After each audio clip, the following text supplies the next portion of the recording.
টানা কয়েক সপ্তাহ ধরে অপরিবর্তিত রয়েছে চালের দাম। এদিকে রাজধানীর কারওয়ান বাজারে কিছুটা দাম বেড়েছে মুরগির, তবে পেঁয়াজের পাশাপাশি কমেছে সব ধরনের শীতকালীন সবজির মূল্য। আরো জানাচ্ছেন এনআই নাহিদ। রাজধানীর কারওয়ান বাজার এ সপ্তাহেও বাজারে চালের দাম অপরিবর্তিত রয়েছে। বিক্রেতারা জানান মোকামগুলোতে কমতে শুরু করলেই তারাও কমাবেন দাম। এই 2 সপ্তাহের ভিতরে কোনো চালের দাম কমে না, আগের দামে আছে। কিছু কিছু কনজিউমার কোম্পানি আছে, তারা অতিরিক্ত মাল স্টক করে রাখে, দাম যখন বাড়ে তখন ওরা বাড়তি দামে বিক্রি করে। তবে দাম কমেছে পেঁয়াজ সহ শীতকালীন সবজির। আগে আসলে আলু 25 টাকা, আমরা ব্যস্ত আছি 20 টাকা, আগের থেকে একটু কম আছে। এদিকে বাড়তি ব্রয়লার ও সোনালী মুরগির দাম। এই সপ্তাহ ব্রয়লার বেচতে আছি 200 টাকা, গত সপ্তাহে বেচছি 190 টাকা, 10 টাকা বাড়ছে। আর মাছের বাজার স্থিতিশীল রয়েছে বলে জানান ব্যবসায়ীরা।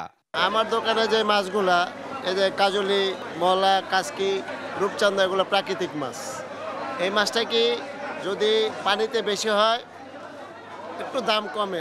অন্তর্বর্তী সরকারকে দাম কমানোর আহ্বান জানিয়ে মিশ্র প্রতিক্রিয়া জানান ক্রেতারা। রূপচাঁদা 5 লিটারের ক্যান কিনতে হলে আপনাকে 1 কেজি মসুর ডাল কিনতে হবে, তাহলে এটা কোন ধরনের অজারের কথা ভাই দেশের মধ্যে? চালের দাম যদি আর একটু কমানো যায় বা এই ব্যাপারটাই যদি আসলে কমে তাহলে আসলে ভালো হয়। এনআই নাহিদ, দেশ টিভি, ঢাকা।